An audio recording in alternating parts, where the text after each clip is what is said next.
Good day sa inyo to all aspiring ship officer. Kamoto on board. Today we will discuss the first step in making stowage plan and the importance of certificate of fitness. So pag binigyan kayo ni kapitan ng voyage order katulad ito, this is example of voyage order sa barko namin. So ngayon December to 2025. Sabi dito, first loading port is Ulsan, Korea. Discharging port is Jiangyin, China. Then the cargo is PX 10,000 with 5% MOLO. So what is PX? Means parceiling. 5% MOLO means more or less charter option.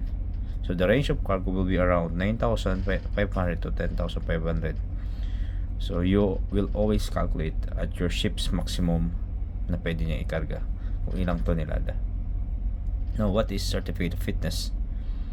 This certificate of fitness proves that the ship meets the strict compliance with IMO standard or IBC code. Certificate of fitness deals with legal compliance, safety assurance, cargo suitability, environmental protection, operational necessity, classification and survey, and emergency preparedness.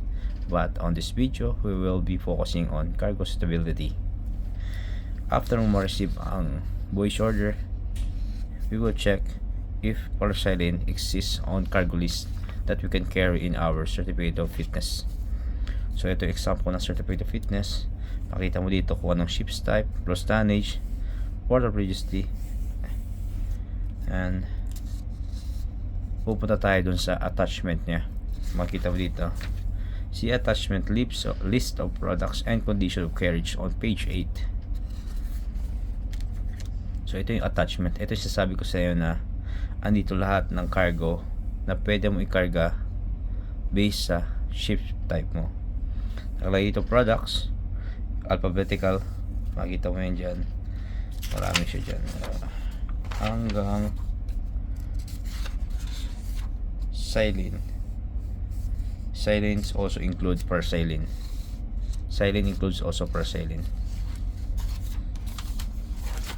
So dito makita ka dito, tank group A and B. Notes, ito yung condition of carriage, no? Tank group and condition of carriage. Category of pollution.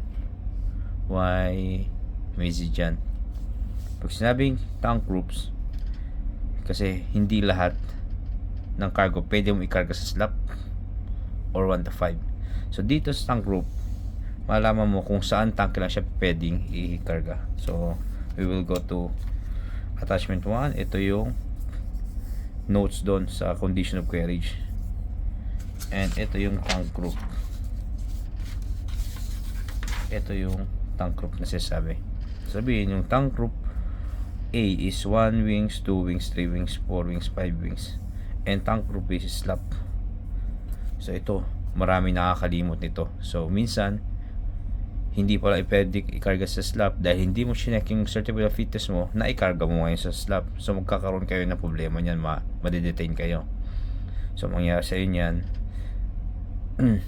pwede kayo internal transfer papunta sa ibang take kung kaya pa ng stability mo after nyong i-test for contamination. So balik tayo dito sa attachment 1. Gaya ng benzene. Benzene is only group A. Ibig sabihin si benzene, pwede mo lang siya ikarga sa 1 wings, 2 wings, 3 wings, 4 wings, 5 wings. Pag alcohols, group A and B, ibig sabihin pwede mo siya ikarga 1 hanggang slab. So 1 wings, 2 wings, 3 wings, 4 wings, slab wings. So observe bakit nakaseparate yung slab. Kasi dito sa barko namin dito, wala kaming copper dam dito. Wala kaming pump room na nag-separate sa cargo compartment. Ibig sabihin, itong slab is katabi siya ng FSO o yung heavy fuel oil, which is lagi natin hinihiting. So pag may mga cargo na sensitive sa heating o bawal i-heat, bawal siya ikarga dyan, diba? Kaya meron siyang group. Ang mangyari, yung 1 to 5 mo, ito na magsisilbing parang copper dam para maproteksyon yung cargo dito sa may tangke ng epecho. Pero hindi lahat, no? May mga ships na may pump room, so isa lang siyang cargo group Dahil wala kaming pump room, wala kaming copper dam. Ngayon, dalawa yung cargo group namin. So, i-verify nyo yan. So, yan ang isa sa mga importante. Dapat nasa listahan yung cargo na gagawa mong storage plan. Pangalawa, dapat malaman mo kung saang tangke lang siya nararapat ikarga. And kung ano yung mga condition at kung ano siyang category, pollution category.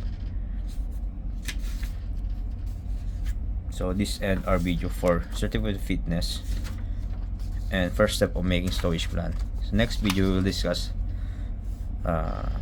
discuss tank cleaning procedures, cargo calculation, storage plan. So